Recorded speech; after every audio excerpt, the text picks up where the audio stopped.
ধারণ করে। এই দেখে টুনি বেশ অবাক হয়ে যায়। এ কি কে কে কে কে তুমি? আর পরিমা কোথায়?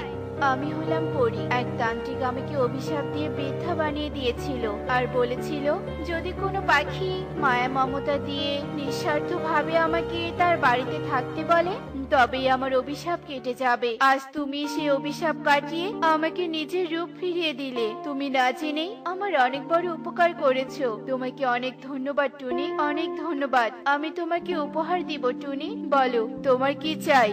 আমার কিছু লাগবে না পরি, তোমার উপকার করতে পেরেছি এটাই আমার অনেক বড় পাওয়া। আমি মুগ্ধ টুনি তোমার কথায়। তুমি না চাইলেও আমি তোমাকে উপহার দিবই দিব। এই নাও টুনি জাদুই কাঠি। এই জাদুই কাঠির কাছে তুমি যা চাইবে তোমাকে তাই দিবে। পরি তোমাকে অসংখ্য ধন্যবাদ আমাকে এত সুন্দর উপহার দেওয়ার জন্য। এই জাদুর কাঠির সাহায্যে তুমি তোমার সংসার চালাতে পারবে টুনি। আশীর্বাদ করি সব সময় ভালো থেকো তুমি। এবার আমি চলি।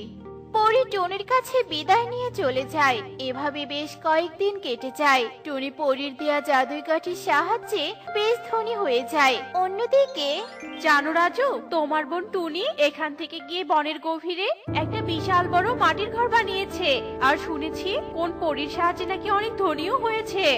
আরে তাই নাকি? তাহলে তো টুনির মাটির ঘরে আমাদের যেতেই হয়। বউ, একবার যদি টুনিকে মানিয়ে আমাদের বাড়িতে ফিরিয়ে আনি তাহলে তো টাকা পয়সা সব আমরা নিয়ে অনেক ধনী হয়ে যাব।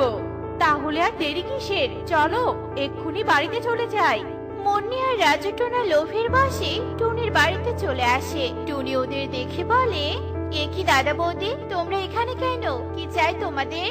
বোন টুনি, তোকে সেদিন ওইভাবে ফিরিয়ে দিয়ে অনেক বড় ভুল করেছি আমরা আমাদের ভুল বুঝতে পেরেছি বোন, তাই তোকে ফিরিয়ে নিতে এসেছি। চল বোন, আমাদের সাথে চল। এতদিন পর আজ তোমরা আমাকে ফিরিয়ে নিতে এসেছো। হাসালে আমাকে হাসালে। আমি আর তোমাদের মাঝে কোনোদিনও ফিরবো না, তোমরা চলে যাও। দেখ টুনি বোন, আমরা তোর সাথে অন্যায় করেছি, আমাদের ক্ষমা করে দে। তবুও ফিরে চল আমাদের সঙ্গে। আমি তোমাদের ক্ষমা করে দিয়েছি, কারণ ক্ষমা মহৎ গুণ। কিন্তু আমি তোমাদের সাথে আর ফিরে যাব না। আমি এখানে আমার মেয়েকে নিয়ে ভালো আছি। তোমরা চলে যাও, নয়তো তোমাদেরকে ঘাড় ধাক্কা দিয়ে তাড়িয়ে দিব, এই বলে দিলাম। যাও আমার চোখের সামন থেকে। তোমাদের মতো দাদা বৌদির আমার কোনো দরকার নেই। টুনি রাজু টোনা আর মুন্নিকে তাড়িয়ে দেয়। কি ভুলটাই না করেছি গো, সেদিন টুনিকে তাড়িয়ে না দিলে আজও আমাদের বাড়িতে থাকতো আর আমরাই ওর বদলে ধনী হয়ে যেতাম। ঠিক বলেছো বউ।